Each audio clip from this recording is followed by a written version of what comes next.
제가 이름을 벌써 안녕하십니까. 민들레 자동차 이야기 이승현이라고 합니다. 자, 오늘은 DPF SCR LNT 관련된 전문가 두 분을 모시고 제가 인터뷰를 진행을 할 건데요. 간단하게 자기소개 한 번씩만 제가 좀 부탁을 드려도 될까요? 네, 우선 권용철 대표님부터. 제가 이름을 벌써 저는 요소수 제조회사 경민워터컴의 권용철이라고 합니다. 반갑습니다. 네, 안녕하세요. 저는 이예수라고 합니다. 경유 후처리 장치 관련해서 대략 한 20년 가까이 항상 연구 개발을 해왔던 경력이 있는 엔지니어입니다.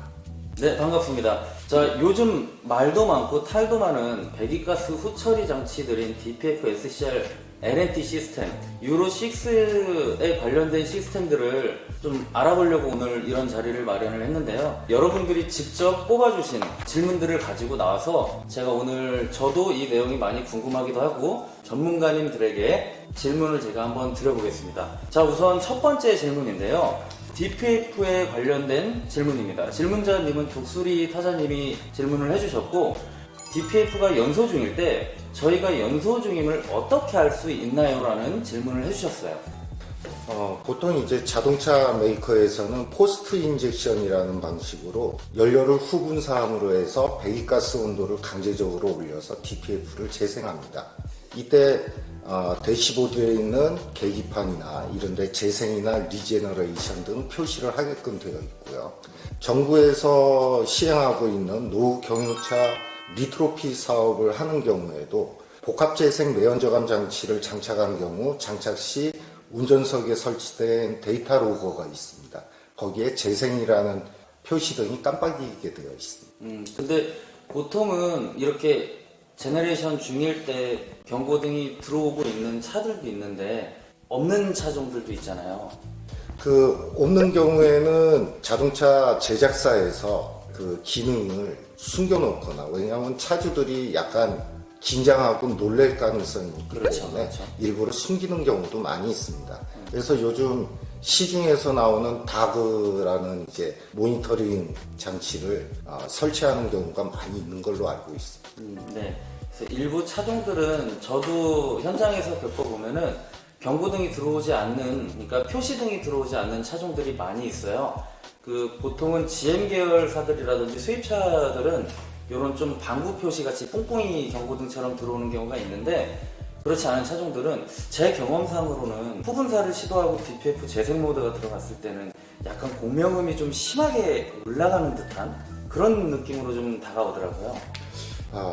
공명음은 정확한 원인까지는 말씀드리기는 저도 좀 곤란한 것 같고요. 단지 이제 우리가 디젤 엔진에서 정상적으로 연료를 분사해가지고 차량이 운행이 되는 건데, 그 분사 시점 이후에 또 다른 연료 분사를 후분사를 하다 보니까 그게 어떤 진동이랑 연관이 된다라고 판단을 합니다. 저도 의견에 동의를 합니다. 보통 후분사를 할 때는 엔진 자체가 약간 밸런스도 조금 틀어지고 그런 문제점들이 좀 있더라고요. 근데 이거는 독수리 타자님께서 질문을 해주신 거를 게이지 같은 게 없으시면, 예민하지 않으신 분들은 알아차리기가 사실 어려운 게 사실입니다. 그리고 이예수 대표님은 지금 많이 긴장하신 것 같아요. 제가 옆에 앉아있는데 숨소리가 지금 다 들리고 있습니다. 긴장 풀으시고 편안하게 우리 대화하듯이 하면 좋을 것 같습니다. 두 번째 질문을 한번 해드려 볼게요. 질문자님은 장승묵 씨가 질문을 해주셨습니다.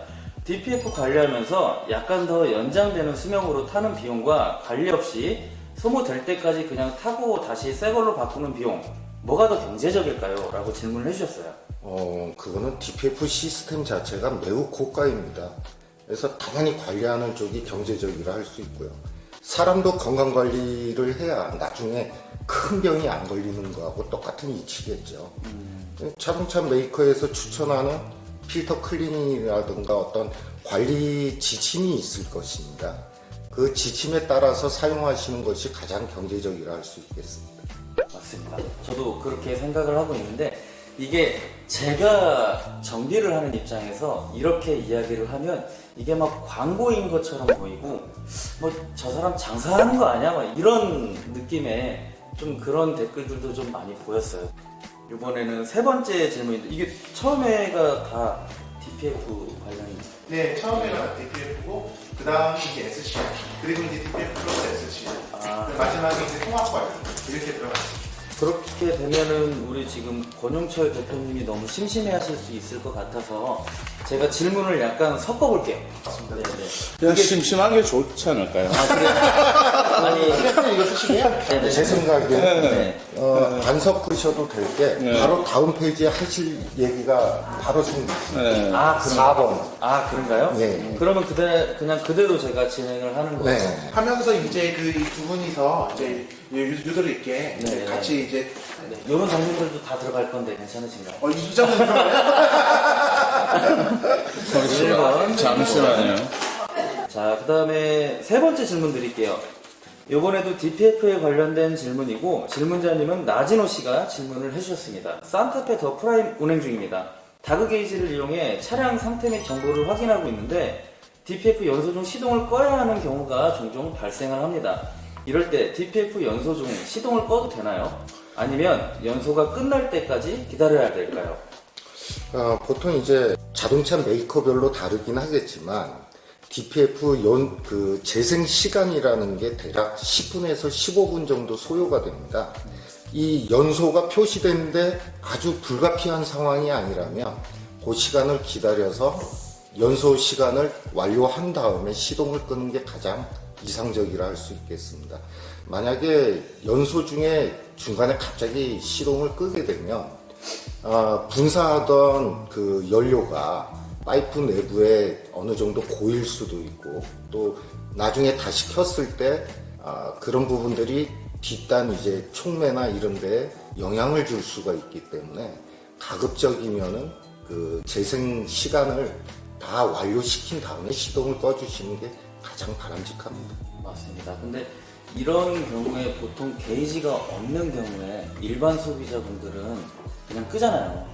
이런 경우에 제가 개인적으로 궁금한 건데 이건 사실 저도 확인을 해보지 못했습니다. 현장에서 뭐 재생을 하게 되면 거의 보통 600도에서 650도에서 재생을 하게 되잖아요. 네. 이 경우에 시동을 딱 끄게 되면은 DPF에 남아있는 열이 빠지는 시간이 굉장히 오래 걸릴 거 아니에요? 네, 맞습니다. 이런 경우 때문에라도 후처리 장치가 다 끝난 다음에 시동을 꺼주는 게 바람직하다.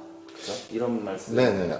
그 비슷한 얘기이긴 네. 하지만 이 촉매층이 달구어진 거는 사실 크게 문제가 되지는 않습니다. 시동을 끈다 하더라도 그런 문제가 아니라 네. 나중에 파이프라인이나 이 촉매 쪽에 그 분사됐던 연료가 고여 있거나 묻어 있게 되면은 나중에 다시 시동을 켜서 다시 온도가 올라가게 되면은 그게 이제 조금 배견으로 나올 수도 있고 이런 문제점들 때문에 가급적이면은 완료한다는 게 좋은 거지.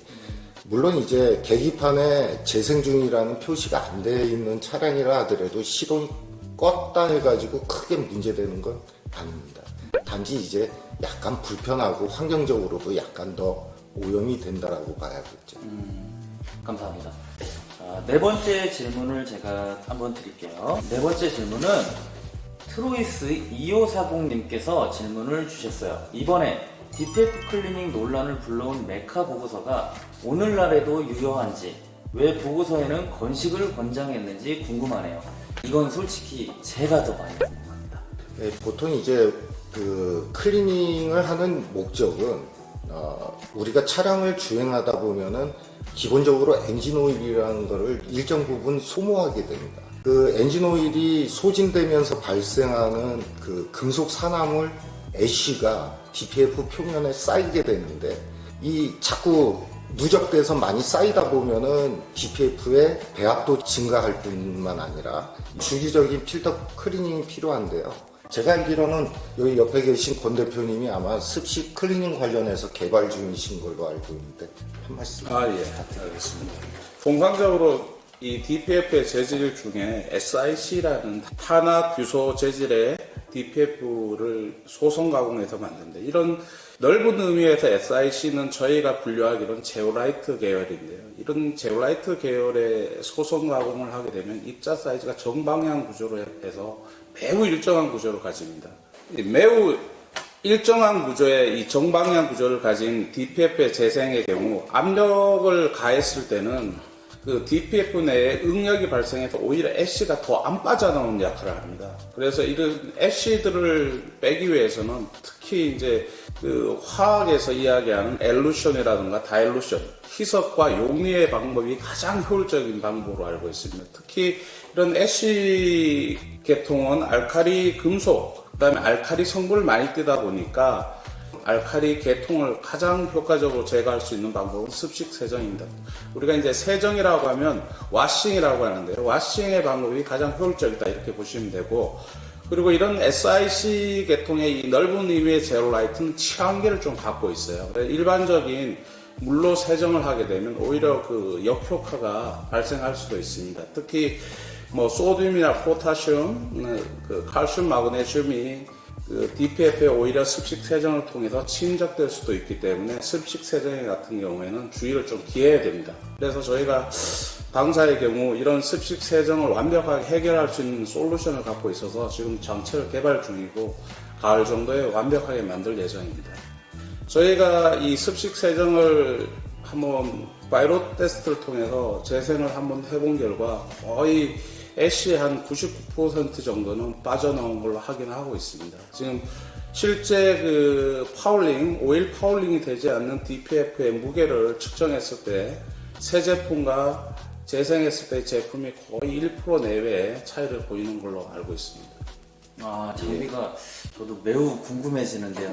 저도 저희 작업장에서는 건식 클리닝은 하지를 않고 있어요. 일단 이유가 건식 클리닝 같은 경우는 장비가 무지하게 크니까 일반 사업장에서는 갖고 있기가 좀 힘든 것도 사실이고, 그 다음에 이번에 장비가 나오게 된다면 저희 쪽에도 하나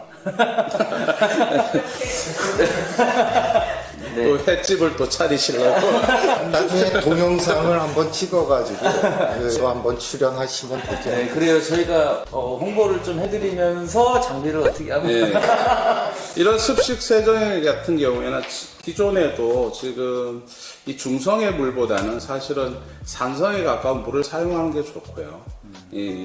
아까도 말씀드린 알카리 금속류나 알카리를 띠는 종류의 애쉬 같은 경우에 세정 방법으로는 산 세정이 가장 좋은데, 약품 세정은 오히려 잔류물이 남으니까 굉장히 안 좋겠죠. 그래서 저희가 특수 처리된 액상을 통해 가지고 세정할 예정입니다.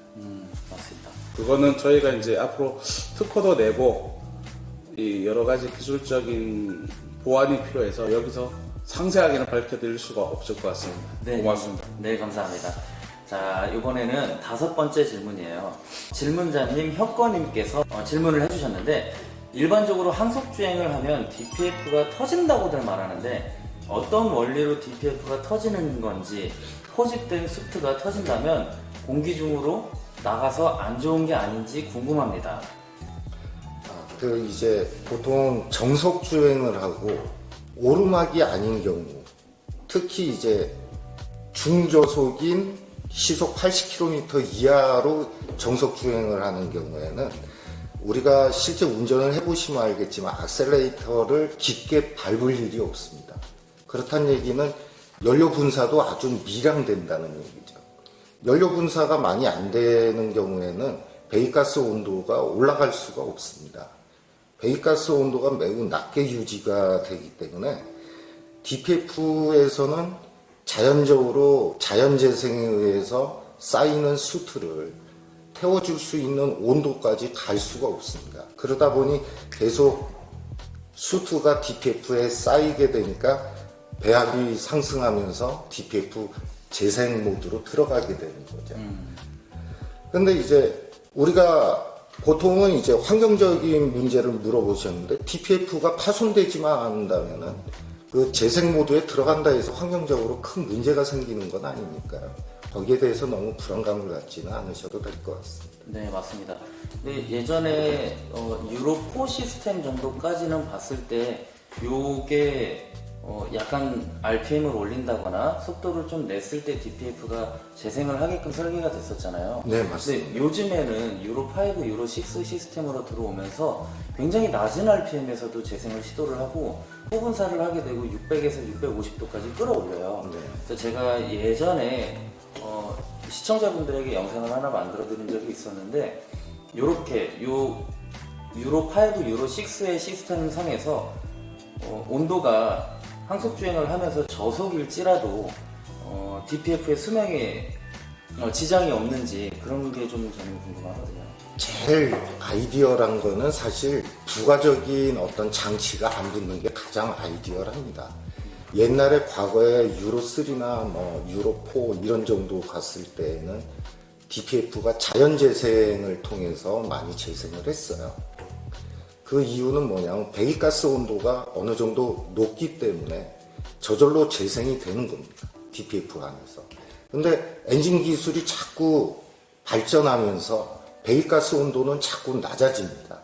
그러다 보니 우리가 어떤 보조적인 장치로 연료 후분사를 한다던가 아니면 이 정부 사업에서 사용하는 리트로피 사업에서는 이제 복합재생 장치라고 해서 버너 시스템을 사용합니다. 이런 경우에 이제 강제적으로 배기가스를 올리는 방법들이죠. 버너를 쓴다던가 후분사를 한다던가 강제적으로 배기가스 온도를 올려주는 겁니다. 물론 DPF 본연의 이 필터 수명으로 봤을 때에는 자연재생이 훨씬 더 내구성이 오래갑니다. 왜냐하면 짧은 시간에 강제적으로 태워주려다 보니까 쌓여있던 수트하고 이 강제적으로 올려준 배기가스하고 반응해서 이 필터의 표면 온도는 심하게는 1000도가 넘어갑니다. 그러면 아무래도 아무리 세라믹이라 하더라도 좀 데미지를 입겠죠. 이런 부분들 때문에 옛날 자연재생 시에는 필터 재질이 코디얼라이트라는 재질이었어요. 그거는 이제 대략 견딜 수 있는 내열성 온도가 한 1200에서 1400도 정도인데 이 후분사나 버너 시스템으로 강제적으로 연소를 시키는 시스템에서는 멜팅이 많이 납니다. 그래서 내열성이 훨씬 더 뛰어난 SIC라는 재질의 필터로 이제 변화하게 되는 거죠. SIC 필터는 대략 한 1600도 정도까지는 견딜 수 있는 재질입니다. 저도 이렇게 대표님들의 이야기를 듣고 있으니까 제가 몰랐던 거를 굉장히 많이 얻어가는 것 같아서 너무 좋은 것 같아요. 감사합니다. 네. 감사합니다. 진짜 네네. 잠깐만요. 네. 그 네. 처음에